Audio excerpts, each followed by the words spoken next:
whistles. 25 whistles. I was logging into my DraftKings, and the problem with being secure with your passwords is you have a different one for every account, and then you have to remember every one with every account. That's why you use the same one. No, but that's not why you use the same one, because then you get hacked, and then they have access to everything. Yeah, right? Good point. So I had to like go back, and I leave little clues for myself through my email hidden, like the first part of the password. So you don't know what it is. Well, ever. no, I do. I can eventually track it back, but it's like I go on a scavenger hunt every time I lose a password because I've got them hidden in different emails, and then I find it all together. That's so complicated. You know what's less complicated? Having someone not steal your identity or steal your money. I get that. That's what I'm saying. Welcome, everybody, to 25 Whistles. Usually we go and we do the warm-up, but I do want to hit a few stories first. Kickoff Kevin's here. Hey, let's talk about the Cowboys and the Cowboys offensive line, Kevin, because it's not a good day as far as Tyron Smith out until at least December. I read that his leg muscle is basically ripped off the bone. Oh. Eddie and I were talking about this a minute ago. It's brutal. And that Eddie said he's going to miss a couple weeks. That's what I first heard. That's what they said at the beginning. It was like, oh, it's bad. He may miss a few games at the beginning of the season. Now it's much, much worse. It's until Christmas probably at least. Not good. At least, yeah. And I have Madden 23, and I have the Cowboys. I took the Cowboys as my team. I hate the Cowboys, but I have the Cowboys. That's not real. As my franchise team. Hold on a minute. I'm going to tell you a little something here. He's my best player on my team. And so he also got hurt yesterday in our league. He got hurt. Really? Art imitates life. In the game? Yeah. Yes. Weird. And so he's out, but he's only out for 4 weeks. So I was thinking about you and how I'm going to trade him in 4 weeks off my franchise team. Are you? And I also moved him from Dallas to Oklahoma City, and I changed him from the Cowboys to the Bison. So why did you even pick the Cowboys? It's ridiculous. And I traded Dak immediately for Kyler Murray. Oh. And Kyler Murray, a second-round pick. And then I traded Zeke, and I took the one of the rookies, maybe Bryce Hall. I forget who, but I was like, Zeke sucks. So I wish we could do He's that in done. real life. yeah, so Yeah. that's what's up. Tony Pollard will take over. So the Cowboys are hurting.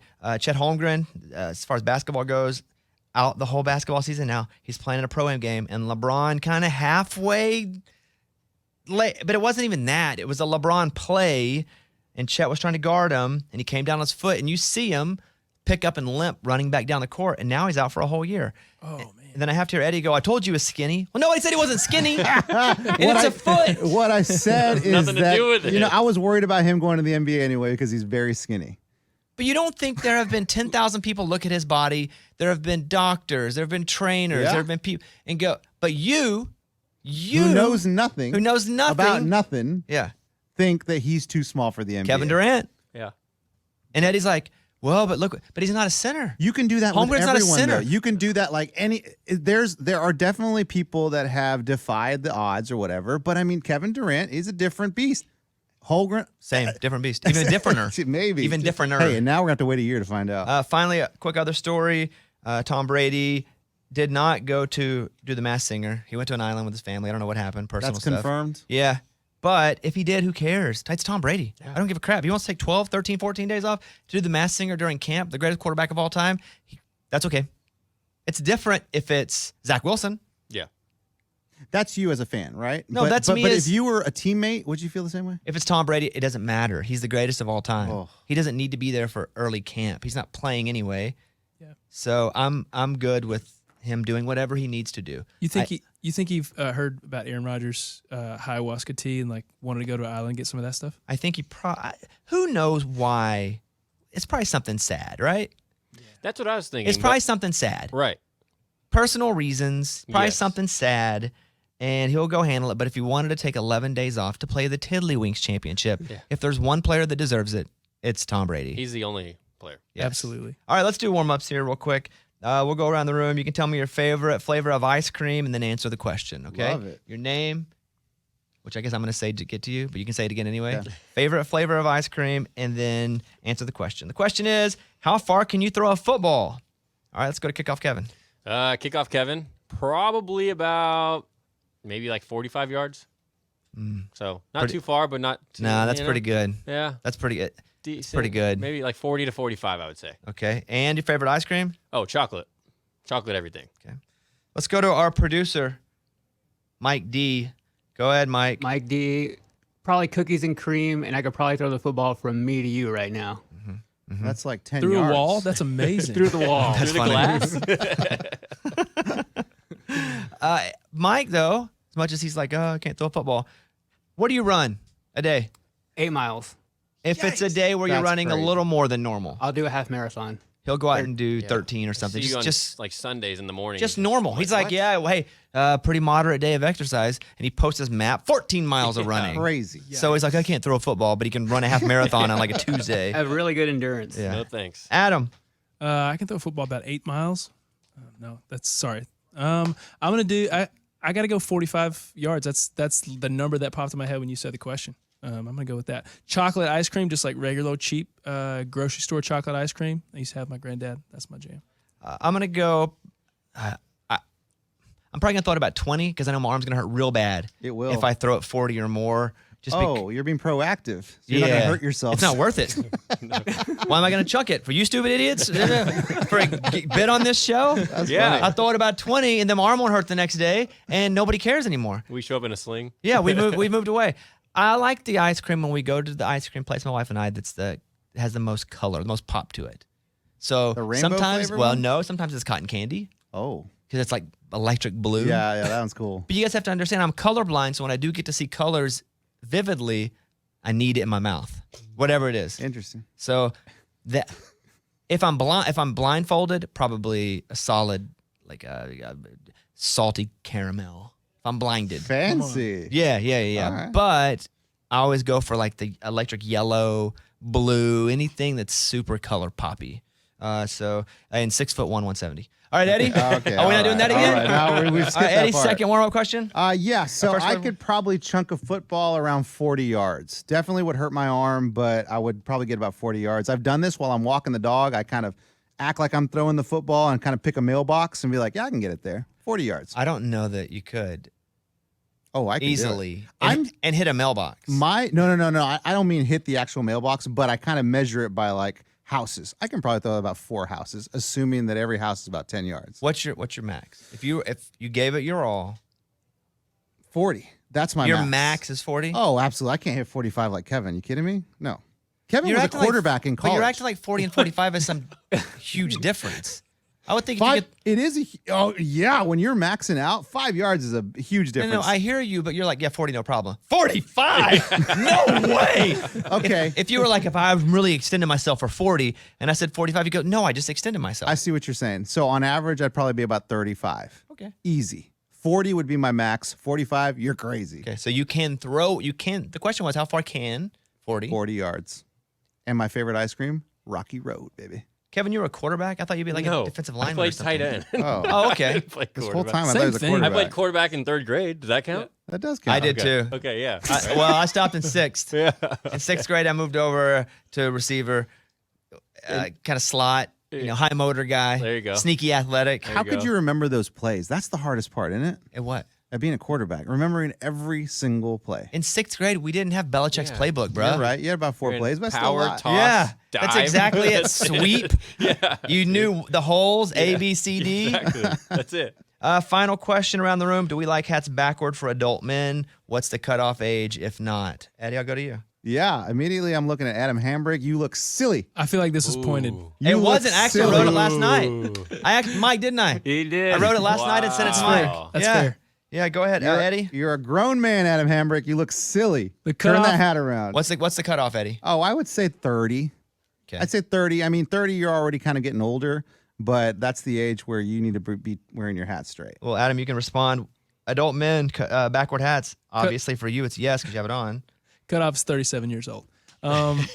No, I just wear it like this because it was just easier with the headphones because I always like bump the mic. And so thanks, Eddie. I do it like this occasionally. Your but brim mostly, should not bump the mic unless you're like trying to. Are you talking with your nose? Yeah, sure. I don't know. Yeah. No, that's an excuse. It probably is. I wear it straight most of the time. I wear it straight up. But I don't really have any opinion about the way people wear their hats. This is America. You can wear it however you want that's to. true. But I Thank asked you. for an opinion, so Right. you have to have one even if you don't. That's the Yeah. first rule of doing any say sort of that's any American sort of everything. broadcast. Listen, Yeah. Bobby, don't tread on my hat. Okay. Kevin, I would say cutoff would be like 35-ish. I never really thought about that. But yeah, I'd say it's about 35. So I got about 4 years left. Mike, what do you think backward hats for adult men? I say Adam has another 3 years. Cut off his 40. Let's go. 40. I'm okay with that. I'm okay if wearing the hat, if like the wind is going to blow it off your head if the bill is forward. That's different. You can be 60 and do that. Breezy. in here. Amen. If I see somebody driving in a Jeep and their hat's backward, I'm like, not a douche, a Jeep. There you Right? go. You have to like Absolutely. assign different. But I wouldn't just walk around with a backward hat. Yeah. I might flip it around if I'm going to run, or if we're playing flag football, or that time that I did a commercial with Brett Favre out in the yard throwing the ball around in the mud. A Wrangler commercial? Yeah. Remember that? No. Yeah. You were not in that Oh, wasn't that commercial? No. It felt like it, man. It felt like family all playing that game. Dang. All right, let's go over to Kickoff Kevin with the 5-question tittle tattle. What you got first, Kevin? All right, number 1, Quinn Ewers was officially named the starter for Texas this past week in a year where a lot of people are saying that the Big 12 is down. Do you think Ewers has what it takes to bring Texas back to a Big 12 championship? And remember, if you guys disagree, you blow the whistle and we'll come to you. Yeah, of course, because there's only 2 teams that could probably win that thing, and it's Texas and Oklahoma. And I don't know how good he's going to be. I know because he's a Dallas kid. He played high school ball in Dallas, right? I mean, he was awesome. He's a 5-star kid. He went to Ohio State. All that happened, but I don't know how he's going to be in college. They do. I knew he was going to start because he's not going to transfer down and not start. They did the whole charade with Sark where it's like, I don't know who the starter is until now, basically. So, but yeah, I think Texas can absolutely win the Big 12.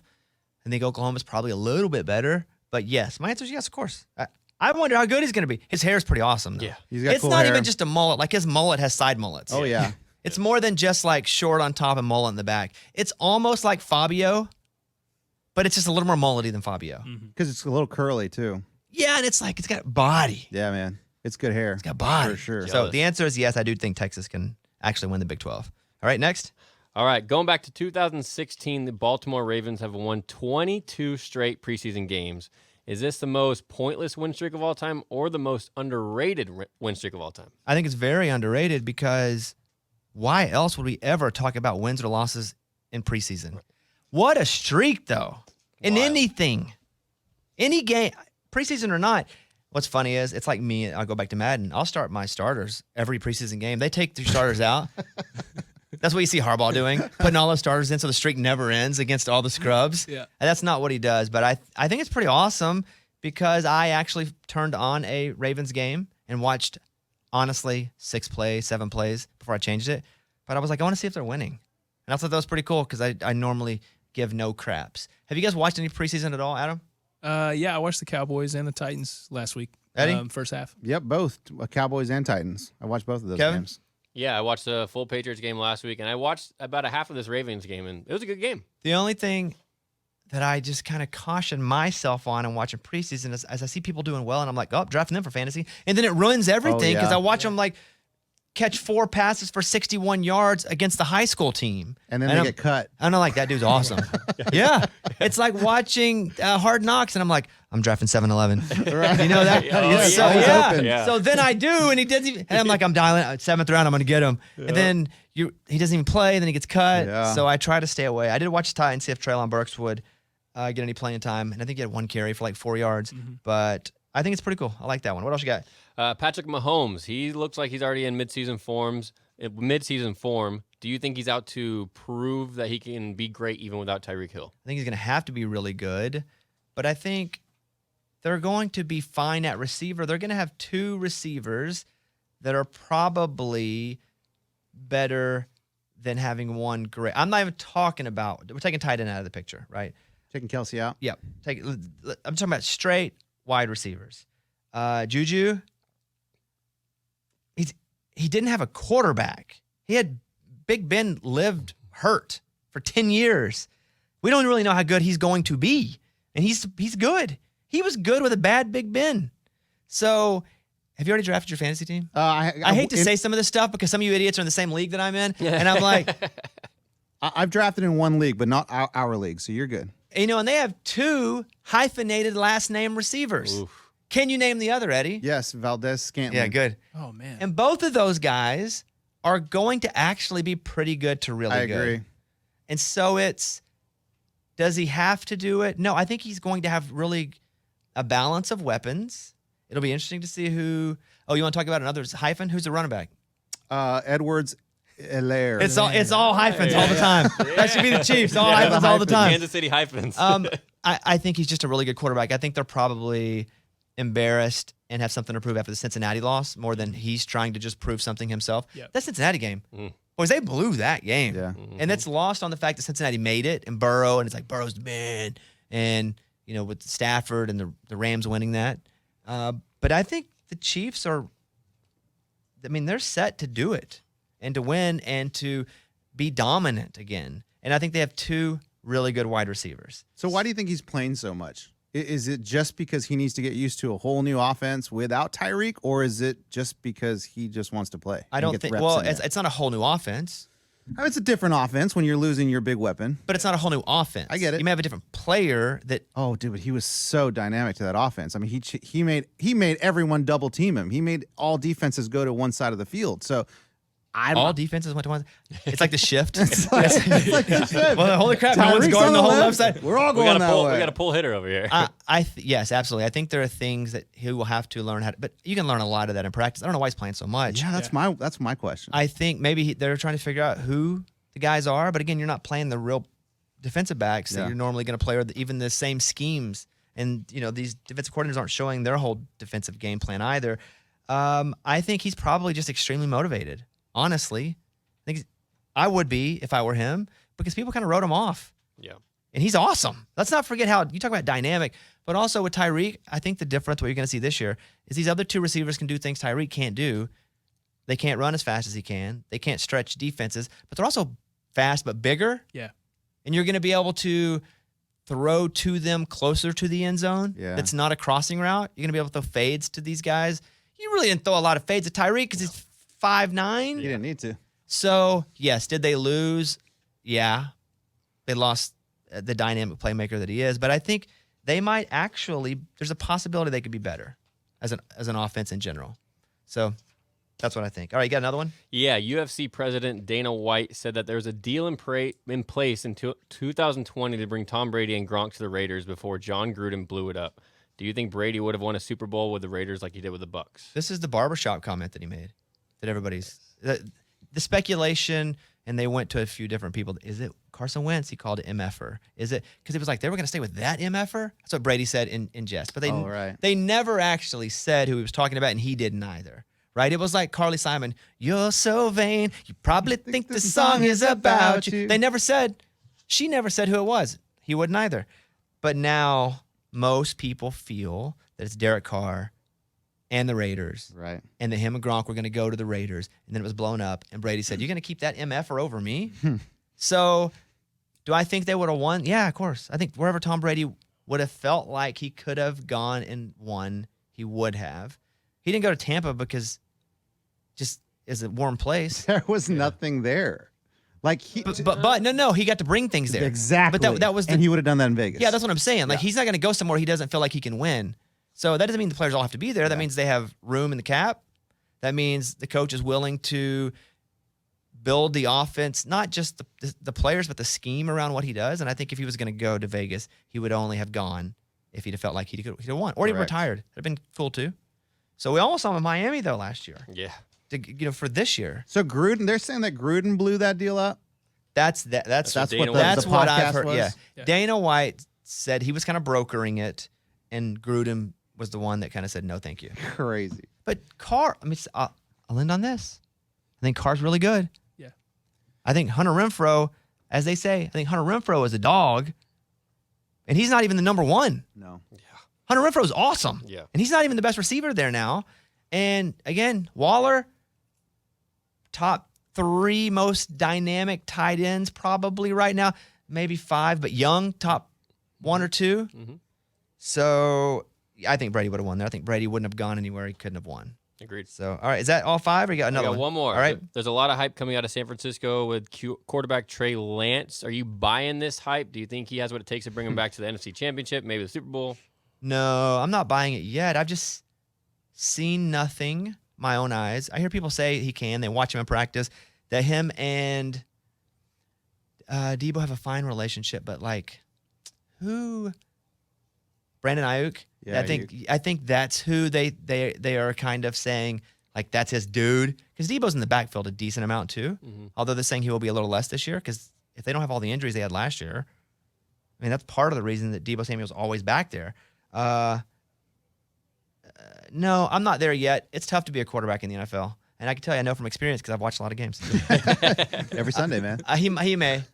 I think he'll be a pretty good fantasy option because he'll also run the ball a little bit until he doesn't anymore, which is how it kind of always works. Mm-hmm. Lamar's been the only one I've seen that year after year continues to run because Lamar somehow doesn't get hit hard. Yeah. Right? He has that He's ability slippery, just be like, yeah. whoop, just bend at the right time, but Lance also in college, he didn't really play anybody, right? Trey Lance, it's not like he didn't play in a big conference. He did have last year to sit under Garoppolo, and so I'm just not there yet. But it'd be cool. I don't hate him. I think it'd be interesting to see. But no, right now, I'm not buying it. If anybody is buying it, you speak now for everybody. I ain't buying it. Okay, there you go. All right, that's Tittle Tattle. Mike, do I do a spot here? No, you can do it after the We can go right to the interview? Yep. Well, let me say then, it is my great pleasure. I am a big fan of Paul Finebaum. He was a writer way back in the day, and then radio, and then now he's now he's ESPN. He's all over the place. I'm lucky enough to have done Finebaum's show probably 6 or 7 times at this point. He's the king of the SEC. I think the most viral story that I know Finebaum from, aside from listening to a show most days, is whenever Harvey Updike called and was like, "Hey, we poisoned the trees." And Eddie, you know that story? No, I don't. Wild. So Harvey Updike called into the show after the Iron Bowl in 2011. The Iron Bowl is Auburn and Alabama. And he said, hey, I poisoned the trees at Toomer's Corner. Now, Toomer's Corner is after an Auburn win, they roll the trees with toilet paper. Okay. It's crazy. Tree everywhere. And those trees mean a lot to that university. And he poisoned them, and they all died. I mean, it's really. He had really done He it. admitted it on Finebaum's show. Oh. I think he's dead now, though, right? Didn't he die? Yeah, Ooh, I don't know. He died. Yeah. He Not spent some Finebaum. time He's on in a jail. minute. Not Finebaum. Yeah. Finebaum's alive and well, but Yeah. he died. He served some time for that though. Yeah. They popped him. Wow. Yeah. So here's the guy. I've been honored to be on his show many times, and here is Paul Finebaum. Paul, I am very honored that you would come on and do these shows and this show with me. You are one of my heroes, and you know that. So thank you very much for being here today. It is my pleasure. I'm in awe of this opportunity. So let me not waste any more time stumbling and stuttering. Well, I have a lot of questions about you personally, and obviously, here we are. It's week 0 of football, not the real weekend. You got a few games, but most of it's next weekend. But I want to start personally with you. In your closet, do you have your own closet of TV clothes? Is it just suits and ties and shirts, and then your own closet of normal clothes, or are you all shirts and ties and suits all the time? No, I am. I have if I could break some news here with you guys today. Everybody has their picadillos and fetishes. Mine, I have a tie fetish. I wherever I am in the world, which is more like Fayetteville or Knoxville or Starkville, I'm always looking for new ties. That's my deal. Because you don't dress up as much because you're cool. You don't have to, but. I mean, you can wear the same blue jacket every day of your life on television, and nobody has any idea. But they may remember your tie, so that's my go-to. Okay, I'd say my shoes are similar. Down a little bit, but you have tie. I've looked here. This is my shoes today, right? those are cool. Yeah, so I have a million pair of shoes, and hopefully people notice my shoes, and I can wear the same. I have a standard white sweatshirt on and pants, but shoes. Okay, so you have a lot of ties. Do they give you a clothing allowance that you get to buy these fancy suits? No, I once asked my first big television agent, who ended up leaving a couple of years ago to become the president of the World Wrestling Entertainment with Vince McMahon. Not that that's been in the news lately. And I asked him about that because I was naive. I was coming from Birmingham, Alabama. I said, well, do I get a clothing allowance? He said, at this level, you don't ask for clothing allowance. They assume you can pay for your own clothes. And I knew that was an invitation to quit talking about it. But by the way, I have one other fetish, Bobby. Oh boy. And it's a glass frame fetish. And there's a place in Nashville that I found a couple of years ago and unfortunately, we don't get back to Nashville that often, thanks to Vanderbilt. But I always go to it, and it's probably one of my favorite frame places in the world. So when it comes to people who are extremely interesting, guys that love ties and frames, that's number one, right? Like skydiving, who cares? Guys that are risking their life. If you have a tie fetish and a frame fetish, like I can imagine the chicks you'd be having to beat off with a stick if you were 22 right now. Yeah, the funniest thing was when I was in there the first time, and the lady who I think is the owner, I think it's Image Optical down near Nashville, and she was telling me, she said, "Oh yeah, by the way, Taylor Swift was in here just last week," and I'm thinking to myself, Taylor Swift at the time was like 19 years old. What is she doing behind glasses? I'm never sure if I confirmed that or not, but it was a great line. I saw, so I'll take that one, and that one, and that one. Yeah, those are the things. I mean, other than that, Bobby, I'm just a pretty boring guy who every once in compares a while himself to Taylor Swift. No, we heard it. A boring guy who thinks he's like Taylor Swift and compares his daily activities in life to her. Yeah. It's just you. Exactly. I mean, and you're probably the only person I know that's ever done anything or accomplished anything. So, and I won't embarrass you. I was in Nashville a couple of years ago for something, and it was a big deal. They were having like an entertainer of the year or something. It was just like only invited audience. And this guy dragged me over there, and everybody was there. I mean, everybody. And I spotted you, and I kind of nervously walked over because I think Brad Paisley was sitting with you, or Keith Urban, and all of a sudden you just jumped up and hugged me. And I was just like thinking, I wonder if anybody is noticing this or recording this. Maybe this will end up on whatever the network is in Nashville, CM something. But it was really cool. And that was the first time I'd ever met you. And since then your people have sent a restraining order, so I would never do that again. Okay, look, I'm a massive you fan, and for you to put me on your show, which I listen to and watch, and sometimes I go from the car to the TV, but it reminds me of back in the day when I'd be 12 and we'd come in from ball practice and you'd have to run in during a commercial so you could catch the show. But I do that with your show now. Like I'm listening, I got a freaking haul butt to get in so I don't miss anything. And it's rare, and I'm going to say this as a sincere compliment. It's rare in today's media world that you care about something so much that you want to catch it live or you want to not miss anything. And what you do on your show now, like I feel that with how you do your show. So as a sincere compliment, I'd like to say, like, you're a real reason that I look at sports and even media in general and go, man, it can still be done at such a high level. Do you still feel today when you go in, are you still so inspired and fired up, or are you going, I've got a job to make sure people know and I'm going to just take it seriously and focus on what they expect of me?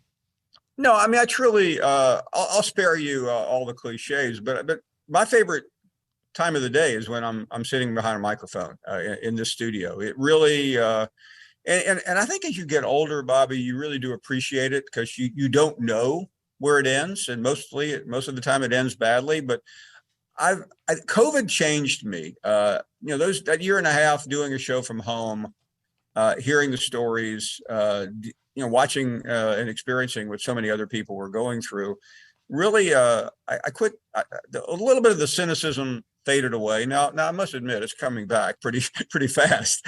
But it really was to hear stories, and now that's probably my favorite part of not only interacting and hearing the crazy people, because that's the trademark of the show, but hearing the real life stories of people that have been laid up or are just lost a parent or a loved one, and they talk about what this program or your program or what any program means to them. And I think that's really what we all should strive to do. And I think too many people in our industry are only there to hear themselves talk and not the folks that they are supposed to be serving.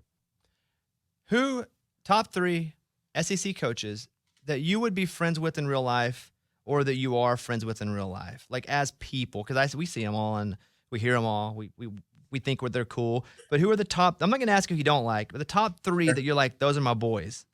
I'm not saying this to patronize you. I mean, if I'm doing a show in Georgia, you would think I'm not just saying Sam Pittman because I genuinely like him, but I genuinely like this guy. And don't quote me on this, but I normally don't like that many coaches because I find them often to be disingenuous and hypocritical. And Pittman, he introduced me to his wife this year at the SEC spring meetings, and I just fell in love with these two. I mean, because we're I'm a couple of years older, but we're in the same age group where we're both married and we don't have children, and I just saw a lot of myself in him and how some fame got to him late in life, and nobody expected it. So he would be at the top of my list. I mean, Kiffin is intriguing. He's a master manipulator. You have to accept that. I do like Kirby Smart, just to kind of round out my top three. And I know somebody is probably saying, well, you didn't mention this one or that one. And you know what? You're right. I didn't. So when you look at a team like Ole Miss and Lane Kiffin, and my prediction was, or my feeling was, if Ole Miss performs and they win 10 games, because Lane is such a guy that he's great at being on camera. He's great at tweeting, front-facing. Like, if you want a front-facing football coach, that's what Lane Kiffin is all about. And if they can win 10 games, I think he's got a real shot to be, like, coach of the year, because if Ole Miss wins, people love to put Lane places where they can hear and see Lane. Do you think Ole Miss has got a pretty good shot in the West to, second, possibly take down Alabama? No, I don't. I don't know why you do.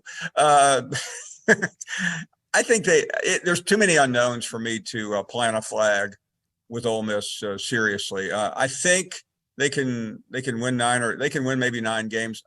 They have a really good quarterback. I don't know how they're going to mesh. I mean, they have a million parts from transfers, and Bobby, that can be a great season or a disaster.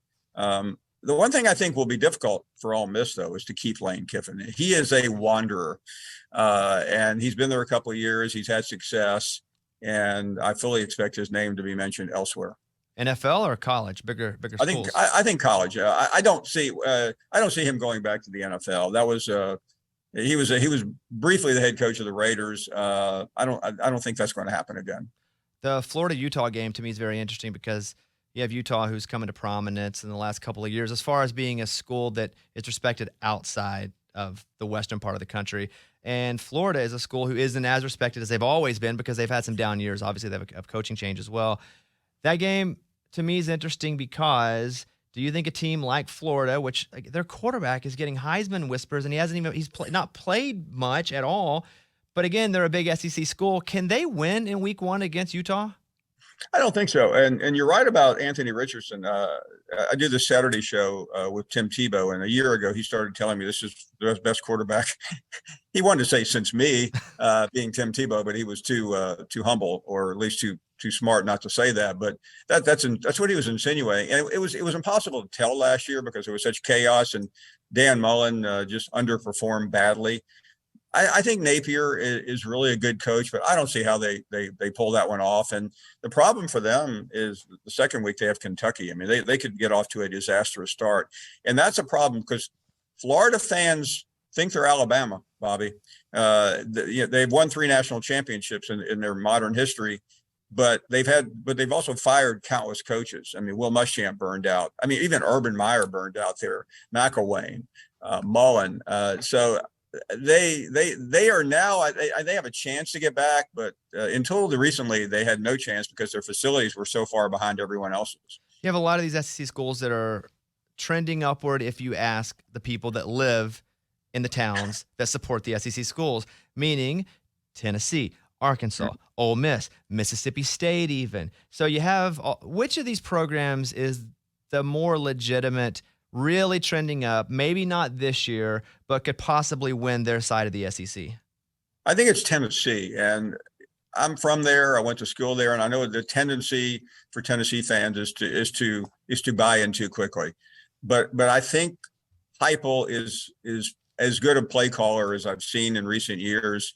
Hendon Hooker is a very good quarterback, so it's a matter of putting it all together. They have a critical early season game at Pittsburgh, which lost its quarterback Kenny Pickett, lost the best wide receiver in college football, Jordan Addison, who pretty much put himself up for bid and went to Southern Cal, and that's going to hurt them. So I think Tennessee could get to 9 wins this year. Their fans think they can do better, but that's the nature of fandom, as you well know. Well, I think Tennessee fans are more like thinking they're Alabama than Florida, meaning, when's Tennessee done anything since T. Martin? Really?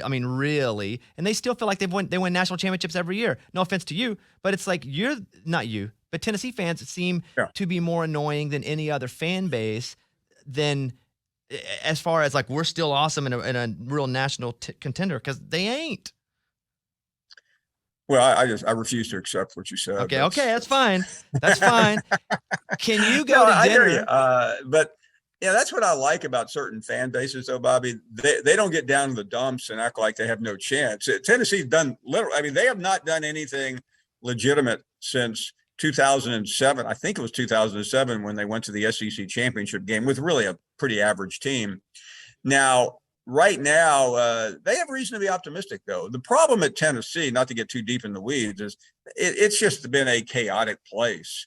They hired Greg Schiano a couple of years ago, and the internet, beat him, ran him off, and it was. I mean, you remember that day. All of a sudden, Twitter spoke up. It was actually Clay Travis to be. I was going to say that, but I was going to let you say it first. Yes, Clay. Yeah, no. I mean, and by the way, I mean, I don't know whether that was the best thing to happen to Tennessee or not, but they ended up with one of the worst coaches I've ever seen. And if Jeremy Pruitt wasn't the worst coach in Tennessee history, he was certainly the dumbest coach in Tennessee history.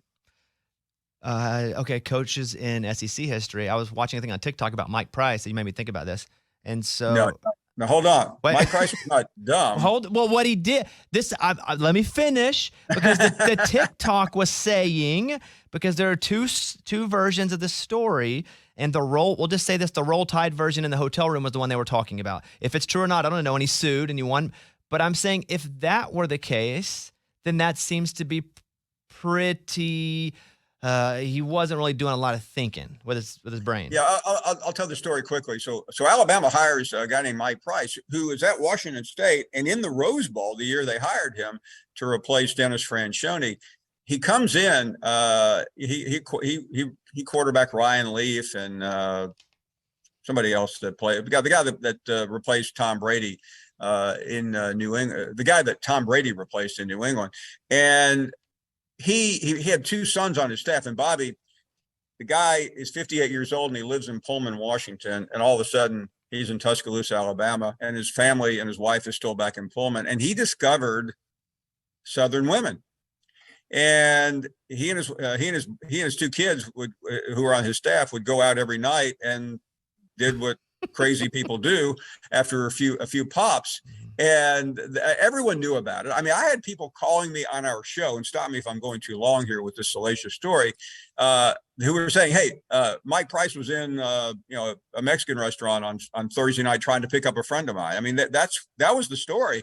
And finally, it blew up. He went down to a golf tournament in Pensacola, and I was with some people the other night who were with him, and he got snookered.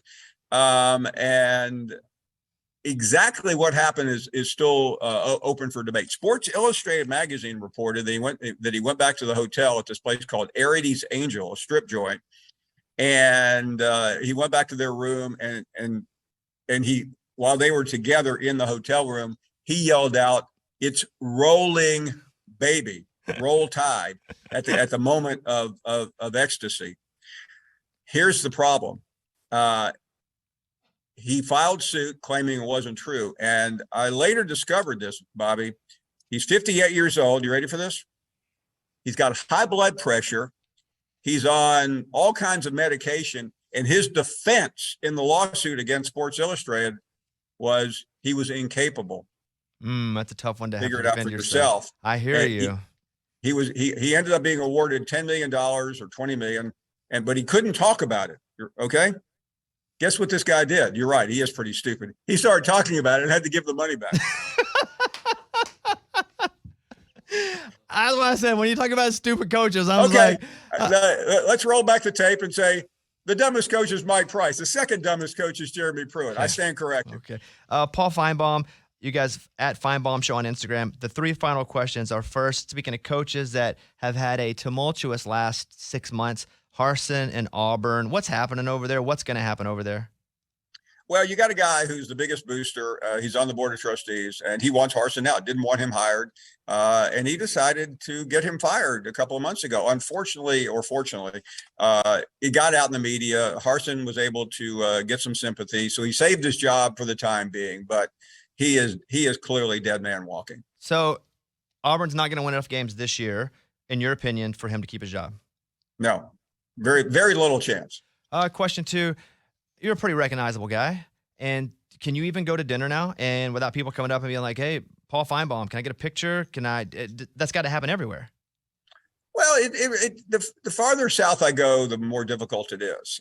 So it's not like, I mean, I could go to dinner in Minneapolis and I don't think anybody would notice, but Birmingham or Atlanta, but hey, I mean, I'm at the point in life where I'm looking at the people that come up to me and go like, where were you when it mattered? I mean, I'm in my mid 60s. I've been married 33 years. I mean, I laugh at all this stuff when the homecoming queen at Ole Miss comes over and says, can I get a picture for Instagram? I just say, okay, if that could have happened 35, 40 years ago and I could have sent it to all my buddies back in high school, but what good does it do me now? Yeah, you say, what's Instagram? That's what you say. What's Instagram, young lady? That's exactly. What you say. Yeah, exactly. Okay, we're going to end on this. Nick Saban, obviously you spent time with him. I see you spending time with him. I see you with him. Like, what kind of human being is Nick Saban? Because again, all I get is him being hilarious when not trying to be hilarious at press conferences. I believe it or not, I'm working on a book, and he's a big part of the book, and I'm going to try to explain the psychology of Nick Saban. He is not someone, Bobby, that you want to grab and probably be entertained by, but he can be fun. And one thing about that you'll appreciate, the best conversations I've ever had with Nick Saban were not about football, but about music. He's a classic rock fan. He is. He told me once that, and I can't remember, it was the Eagles, it was an Eagles live album in Japan. And he told me, he said, yeah, I played that over and over again, for 6 months. I mean, a little bit obsessive. Okay. I think the Eagles are a good band, but I'm not sure I could only listen to Hotel California, but that's him. He likes them. He's gone to Rolling Stone concerts. He and Bill Belichick got into, I think they had Bon Jovi come hang out with them one weekend. So he's not into country, but he is a huge classic rock guy. So when you come to town one evening, it would be awesome if you and I just went to dinner one night without all the cameras and supporters you have to follow you, all the fame and glitz, you and I for an hour and a half talking life. That's a dream of mine. I would love at some point to make that happen because you walked into there because I am going to be in Nashville pretty soon. Let's go. Let's go. If you're in town, we will be there for the Vanderbilt Wake Forest game. Okay, that'd be amazing. I'm a massive fan of you. Let me know. I'm always and here's the comparison I make in you and I, and I'll let you go. You have a massive show to do. You're a hero to all the world. The comparison is when I finish anything we're doing. If we do a 12 or 13 minute break and we're off the air. Eddie, you can tell him. What do I do as soon as I'm off the air from being Mr. Gregarious, Mr. Life of the party? What do I do? You walk out and go home? Or I shut down. I don't have a lot of energy. You want any time to have energy. I go down and I'm like, all right, I got to figure out what's up next. I'm not the life of the party when there ain't a mic in front of me. And I've done your show even in person, even here when you set up the stage. And very similar. You go, all right, I'm off. It's like you're a robot that shuts down, and I can appreciate that, Exactly. and I can admire that. And because you're a weirdo like me, and I think that's why I love you so much, Paul Finebaum. Well, I appreciate you saying that. And when I see you, I'm going to try to sell you on getting me a job in Nashville as a songwriter. Because I did write a country song about 10 years ago. And No, you didn't. No, you didn't. I did. No, you didn't. Okay. Yeah, I'll bring it to you, and I'm going to go to Music Row or whatever it's called and try to sell it. Yeah, it's not called Music Row, but yeah. Tell your friends you're going to go down to Music Lane and sell your song. Lane. Yeah, Music Lane. Yeah. All right, Paul. Hey, thank you, and Bobby, hopefully I'll see you soon. You're my hero, and I'll talk to you. I'm going to tell your guy and give him my cell phone number. If you never text me, I understand. You hate me. But if you do, and you're like, let's go to dinner, let's go, and I will let you pay because I'm that kind of nice guy. I would be delighted. And this has been of all the things I've ever done in my career, this Okay, is certainly stop. Okay, stop this is it. certainly the most recent. Okay, thank you. That's more like it. There he is, Paul Finebaum, everybody. All right, Paul, see you, buddy. All right, Paul Finebaum, awesome. So let's talk about parlays for a second. Kickoff, Kevin, would you define a parlay to our audience here? In the best way I know how, so is when you like the Oh, I'm odds. gonna have to tell him. I'm gonna have to tell him. Nope. What? I'm gonna have to teach Kickoff Kevin because he's nervous. He's gonna mess Wait, it you up. don't know I He's know, nervous. I He's know, gonna mess I it know, I up. know. Okay, here, let me give my best Okay, shot so here, okay? here, we're gonna let you do it again. Okay. Right now, I want to say, DraftKings has the best. For me, I love to parlay at DraftKings because it's very easy as far as for the human. It's hard to mess up on DraftKings. It's simple for the user. So, Kevin, what's a parlay? Okay, when you like certain spreads or certain games and you like multiple, so you want to combine them together for a better payout. But obviously, it's harder to win multiple games or multiple bets. Yeah. That's parlay. Yeah, Yeah. it was really It tough was a explanation. complicated way to say it. But Yeah, it's like Was Eddie it? and I. If I was gonna say, I'm gonna walk to Eddie right now. I'm gonna walk 1, 2, 3, 4, 5, 6 steps right to Eddie. Or I could say, okay, I'm gonna take one step, then I'm gonna look at the ceiling and go, ooh, is anything gonna fall on me? And I look to the left and go, is a car gonna hit me? But I'm still gonna get there. It's just one bet, or you're betting multiple things inside of one bet. Yeah. And if any of them lose, you lose. Yes. But if you can hit, oh, it's a big hey, payday. I hit on DraftKings last year in bowl season, an 8-game parlay. No Dude, way. that is how much you put down? And they reposted me, $40, I think. Woo! Man. Yeah, I won an Wow. 8-game parlay, and I think it made me like $2,600. Come on. Wow. That's amazing. And what I kept doing though is I won 4. I posted on Instagram. Should I keep going or should I cash out? And I'm not a big cash out guy.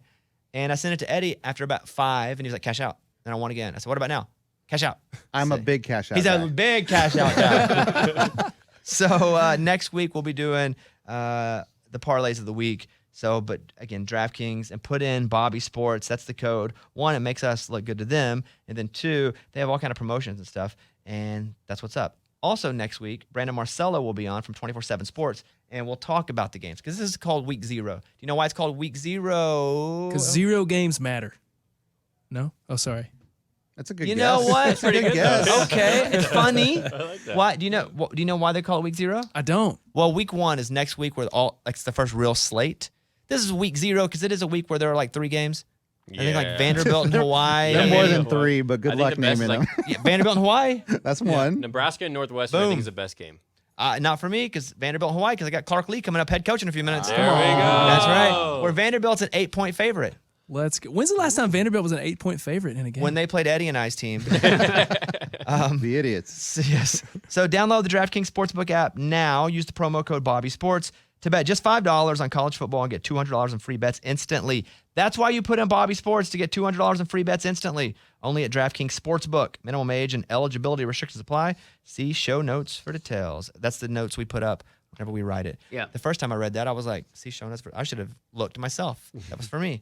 Okay, we're going to go over to Adam. It's time. And Eddie doesn't know about this segment. I don't. But Adam's a big stat guy. Adam's big, into the numbers. And so we're going to do Adam stats. But I need you to sing a theme song right off the top of your head. And whatever you sing here is what we're going to use every time. We're going to capture it. And you're going to sing it. And we'll probably have like Reed, who shoots video and stuff, put some guitar behind it.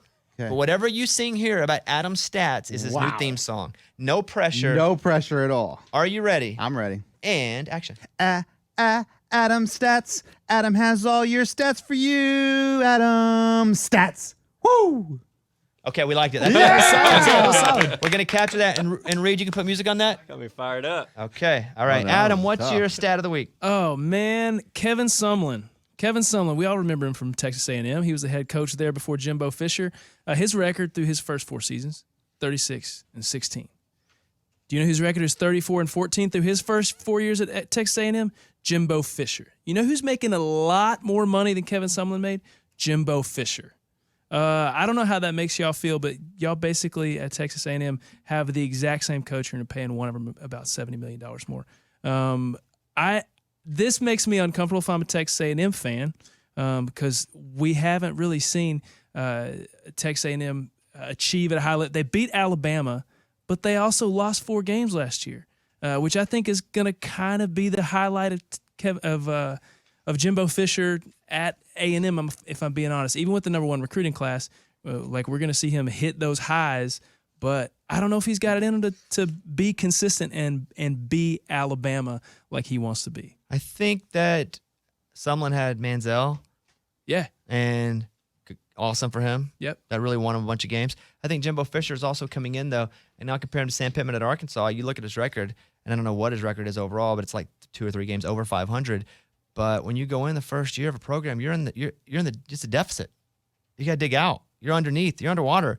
And so I don't know that I would compare the money and the stat. You're kind of putting the money on what you think he can do for the future of the program. And I think what we're seeing is with these massive recruiting classes, like that's what they're betting on with all that money. And he did it True. at Florida State. Like he recruited the crap out of kids. So my point is, even though his record is not as good as Sumlin, and that's a really interesting stat, that they don't pay him for his first 2 seasons. They pay him for kind of seasons 4 through forever until they fire him or he retires.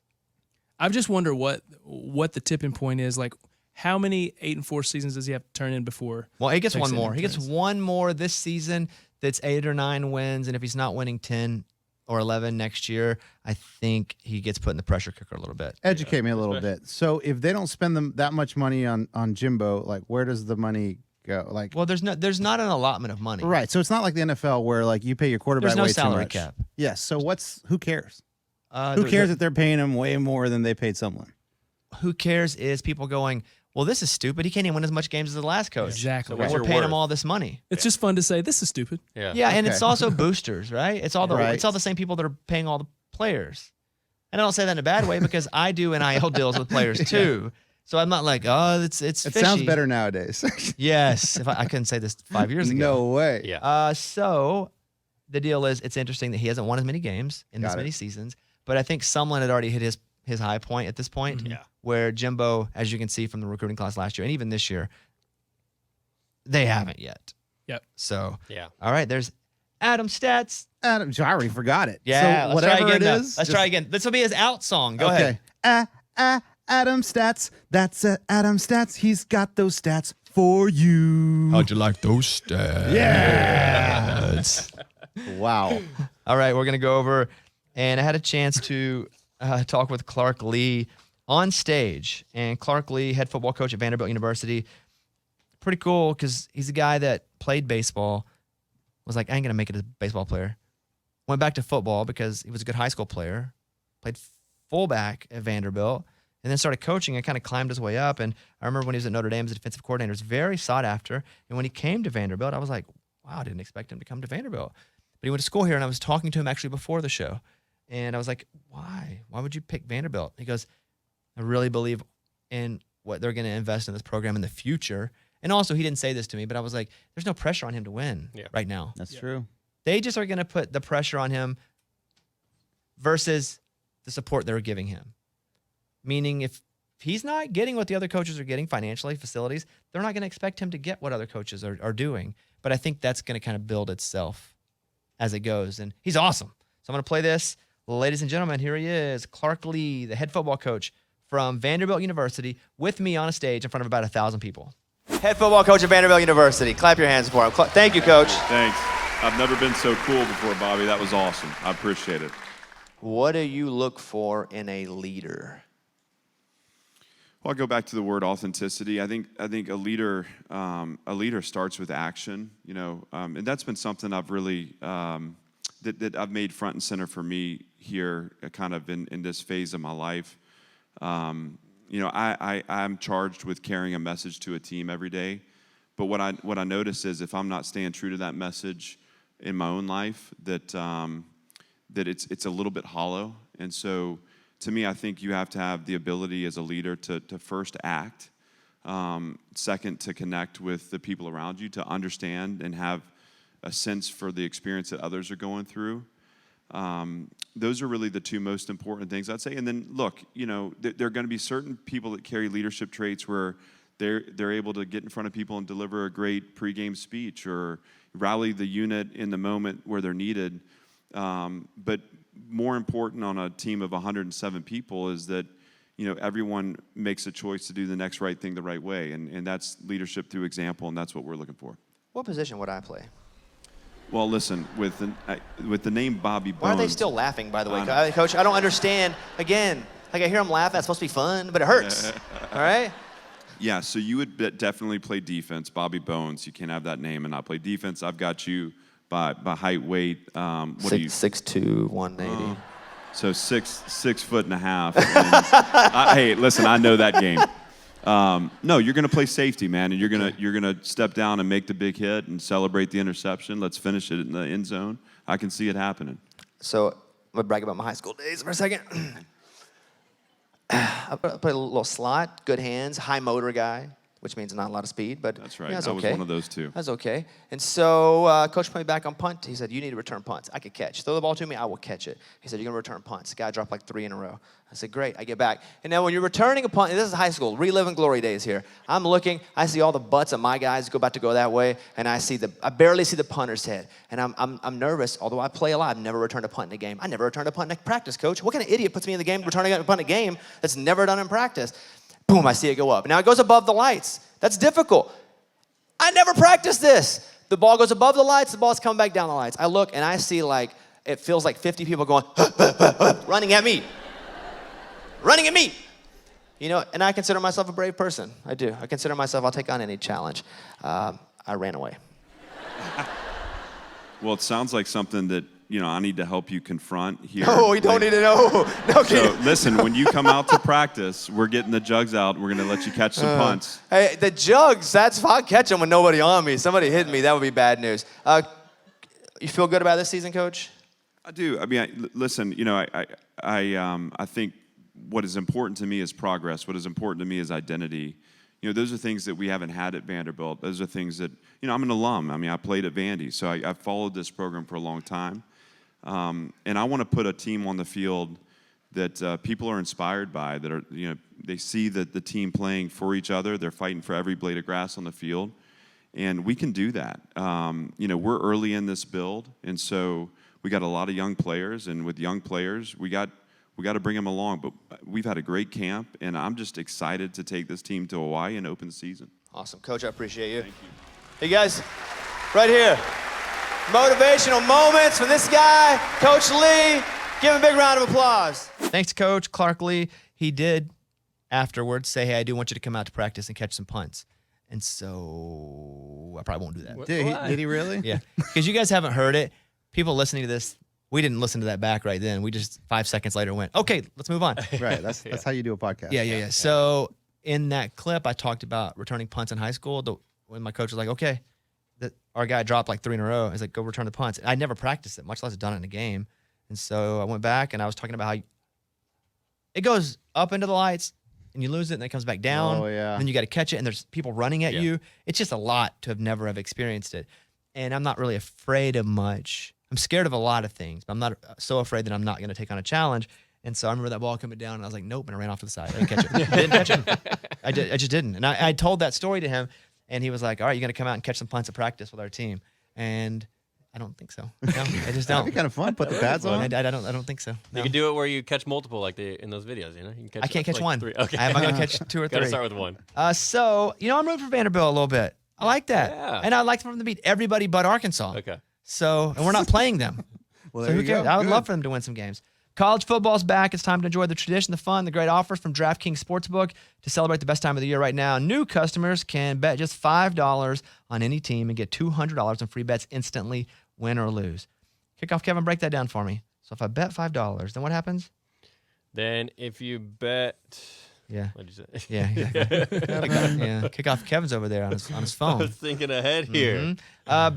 You looking at your story coming up? Yeah, exactly. I can I'm respect trying to- that. I'm trying to I can respect that. plan myself in my head how I'm going to present it. If you bet $5 on any team, you get $200 in free bets instantly, win or lose. So $5. Let's say you bet on the Cowboys, Week 1 NFL. It's a good bet. $5, that's it, and they lose. You still get $200 in free bets given to you. Yeah, that's a no-brainer. It's a no-brainer. Just do it. So also same game parlays for a shot at even bigger payouts, and a same game parlay would be you do a parlay, multiple bets, but inside of one game. You could bet the spread. You could bet how many yards Dak's going to throw for, over, under, that kind of thing. But you could do that and win. Just combine multiple bets. That's it. DraftKings is safe, secure, and reliable. Best of all, you can deposit and withdraw your cash whenever you want. So I'm going to bet Vandy minus. Let me see what the spread is real quick. I'm going to do one right now. Ooh, live. Yeah. Live cool. betting. Did somebody say, is it legal? No. Oh, you I know, probably but if you thought say that, I sound like a bad boy. That's why I Oh, said that. hey, is that legal? You know, bro, who cares? Yeah. I knew no one said that, but I was like, is someone asking if what I'm doing is against the law? I'm glad you asked. I don't know, and I'm doing it anyway. Vanderbilt, at the time of this recording, is an 8.5 point favorite. Dang, that's a lot. They keep That's a going lot. up. That's a lot. God dang. Okay. Maybe not. That's all right. Vanderbilt, let's go at minus 8.5. And then I'm also going to go with the over. Over under 53. And I'm going to sit there just on those two. That's my parlay. Let's see. If I bet $25 on that, it pays $90. It's pretty good. Nah, I'm betting more than that. I'm Oh, going to wow. bet. Wow. You know what? Big Commodore. That's a $5 bet for me, man. I heard, Yeah, I heard Clark Lea talk there. There we go. I know what's up. I'm betting 100 to win 364.46. Dang. Baller. Yeah. Do you want to use Face ID? Yes, I do. Oh, wow. To place your bet? Mm-hmm. That's why it doesn't let me place your bet. Oh, yeah. Uh-huh. Okay, bet. It's going. Done. Boom. All right. I see it. Hey, I don't care if it's legal or not. I live life my own way. There you go. Hey, nobody said anything, though. Nah, I know what you're thinking, though. That guy's a wild card. You know what? You're crazy, right. man. You're I'm crazy. All right, well, this is what we do here at the end of the old deal, where we go around and take a take. But before that, I want to tell you a segment we didn't do. Eddie suggested to me privately, let's do Who Would You Cut from the Podcast? Now, why did you think this would be a good segment? Because it's the time of year when teams are looking who to cut. Like preseason's over, they kind of looked at everything and being like, all right, we got to get rid of. I mean, it's a tough decision. They have to do it every single year. So I'm saying, what? Look around. Who would you cut out of us in here in the studio? Hilarious. We don't have a roster limit. Yeah. But I mean, hypothetically, like just For suggesting this segment, you. There you go. And that's the end of the segment. Who Wow. do we cut? All right. Yes. All right. Ending thoughts. Everybody, I need your big opinion. Let's go to Adam Hambrick. Oh man, my opinion has to do with Texas A&M. I'm on a Texas A&M kick today.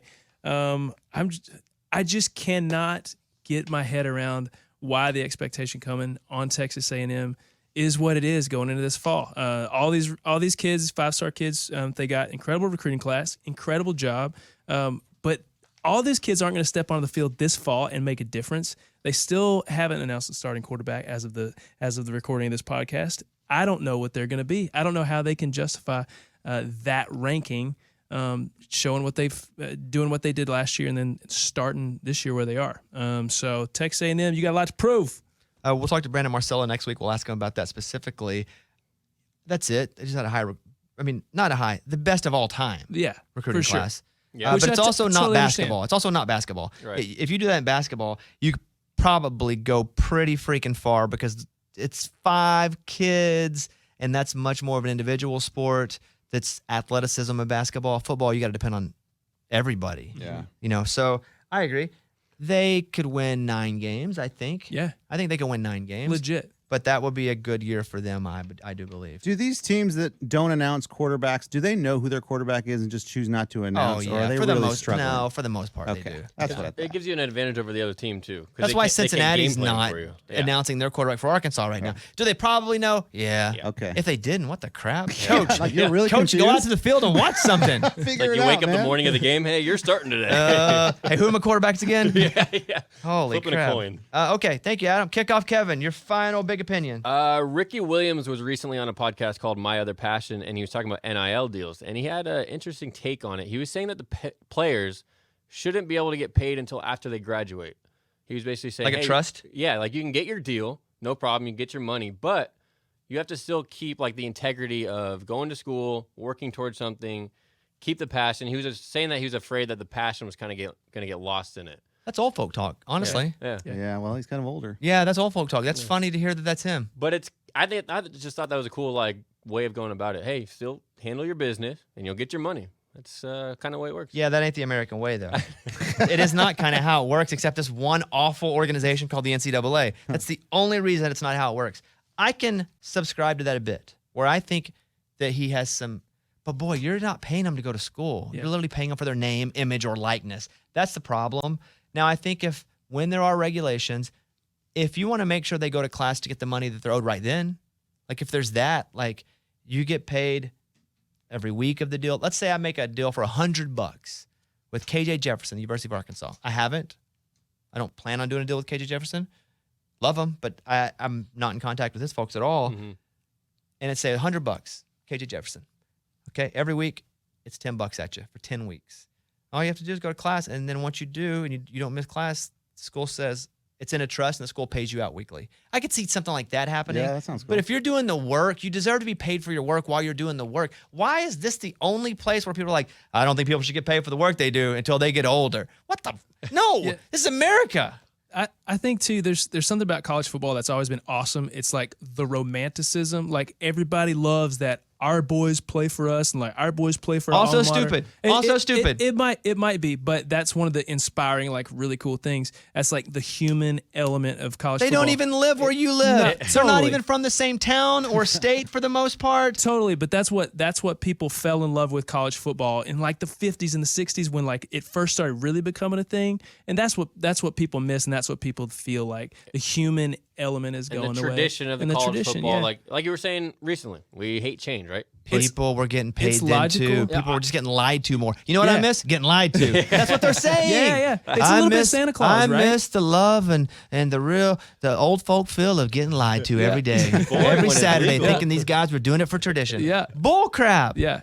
They get paid by a scholarship and they used to get paid all the time by folks just being like, hey, there's an envelope on your doorstep. Yep. Hey, there's a new bag. There's a car. in the Don't driveway. know where it came from, but hey, They were probably getting paid more then than they are now, if we're being honest about and it. they weren't getting taxed for it, probably. Yep. So I understand why he would say that.